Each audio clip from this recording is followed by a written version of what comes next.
was fun to camp with Max every time. The fresh air, the campfire, and the peace of being away from everything were all things that my dog and I loved about being in the woods. Max liked to play fetch, and every trip was exciting, but something wasn't right this time. Max started to act strangely as soon as we got to the spot. He would normally be running around and smelling every tree, but he just sat there and stared into the woods. He had his eyes on something I couldn't see. I threw his favorite ball at him to get his attention, but he wouldn't move. "What's wrong, Max?" He didn't even look at me when I asked.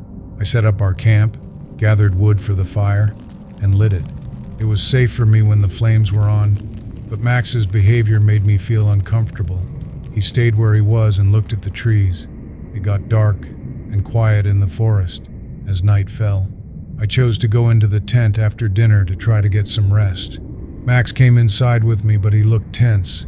It was cold at night, and the forest was very quiet. After midnight, I woke up to the sound of footsteps, which were soft at first and then got louder. My heart raced rapidly. Max stood up and looked at the tent flap with his ears perked up. He let out a low growl as the footsteps kept going around our campsite. I was scared, but I had to go outside and see what was there. Slowly, I unzipped the tent. The fire in the camp was now just a few glowing coals. I shined my torch into the dark, but there was nothing there. Then Max ran out of the tent and started barking very loudly. He started to run towards the trees, but stopped all of a sudden, and his bark turned into a scared whimper. He didn't answer when I called for him. As I stepped outside, fear gripped me. I directed the torch into the trees to look for Max. Moments later, he ran back from the darkness, his eyes wide with fear. He shook and pressed against me. He was really scared by something. We ran back to the tent quickly, and I held him close because we were both too scared to sleep. The rest of the night was shaky. My heart beat fast at every sound outside. In my thoughts, the footsteps from earlier would not go away. Max stayed close, but his body was still shaking. The torch was always in my hand, ready to shine at any sound. The forest, which I once found peaceful, now felt threatening. The first rays of dawn finally broke through the trees. There was some relief in the sun, but the fear from the night was still there. I quickly put our things away because I was ready to go. Max stayed close. He wasn't as excited as usual. Something caught my eye right before we left. Someone had left their mark in the dirt. They were new and didn't go with my boots. They were big and led to our spot from the woods. I felt a chill go down my spine. We were being watched by someone or something. Max had known it was true the whole time. We didn't wait around any longer. I couldn't get rid of the feeling that we were being watched as we drove away from the campsite. Max sat still, tense and quiet in the back seat. I will always remember those tracks and how scared Max looked. You should always go with your dog's gut. They know better than us. That night, there was something outside that didn't want us to stay.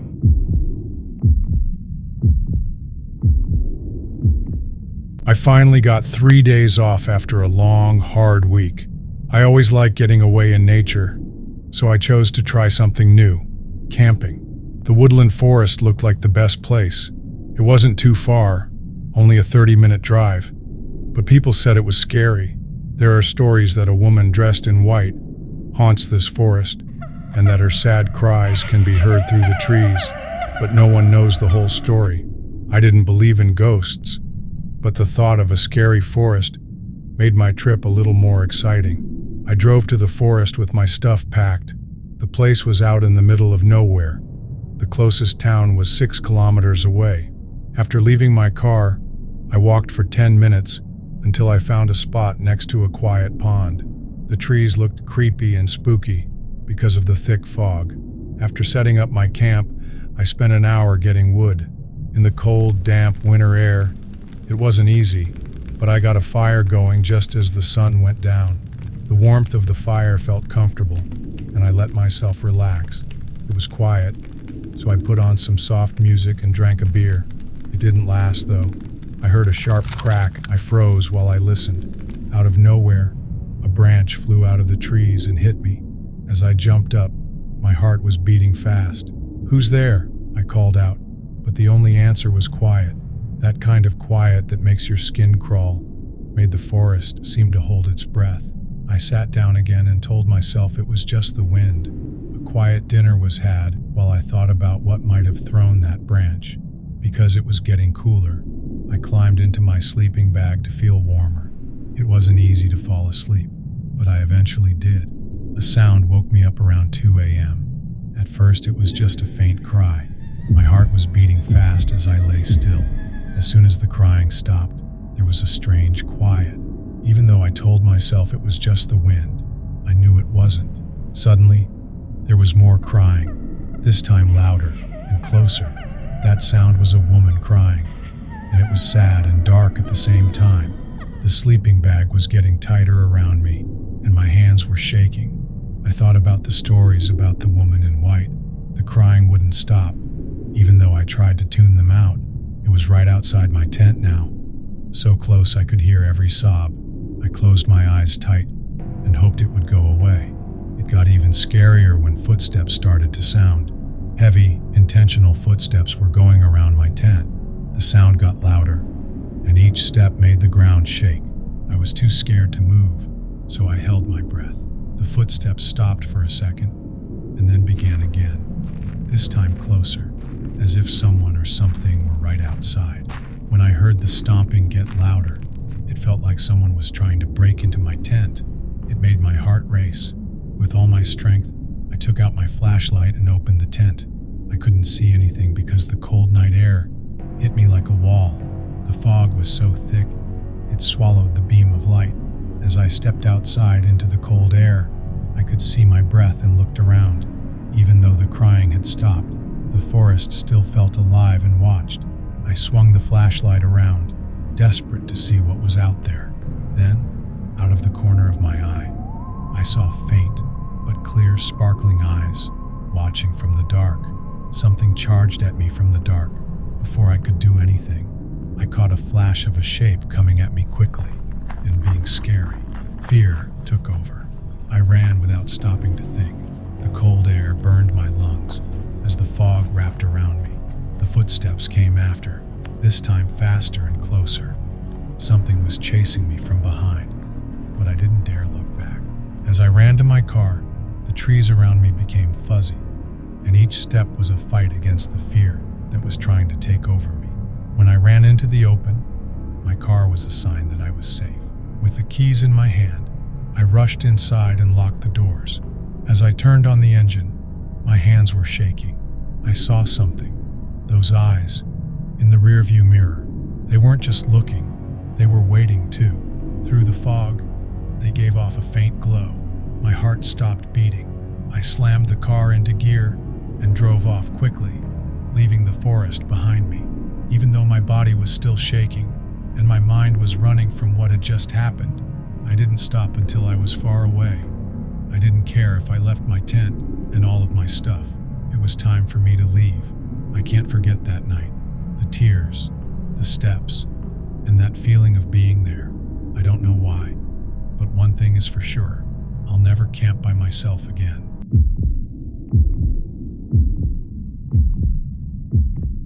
Me and my brother were going on a special trip together, a chance to get back in touch after being apart for years. We had been going separate ways in life, but now we were together, away from the stress and noise of regular life. We picked a forest in North Carolina that is only an hour's drive from my house. We pitched our tents in the middle of the forest, away from the city. The only light came from the stars and our small campfire. I felt calm as we sat around the fire and talked about our childhoods while laughing and telling stories. It was just the two of us, the sky and the natural sounds. It felt great everywhere. After that, the peace was broken. Laughing, we heard soft footsteps that sounded like someone was walking on dry leaves. We stopped talking because it was hard for our ears to hear again. My brother barely raised his voice above a whisper to ask, "Did you hear that?" As I nodded, a chill went down my spine. Just moments ago, the forest felt warm and welcoming. Now, it seemed cooler, darker, and full of eyes watching us from behind trees. We tried to dismiss it, telling ourselves that it was probably just a passing animal. My brother picked up the flashlight and said, "Let's check it out." It was clear that he wasn't sure what to say, because his voice was steady. The flashlight's beam cut through the darkness as we moved away from the fire. The faint but clear footsteps kept going. As we moved, the sound got closer and louder. At that moment, there was a loud snap in the trees, and a branch broke off to our right. Each of our hearts stopped beating.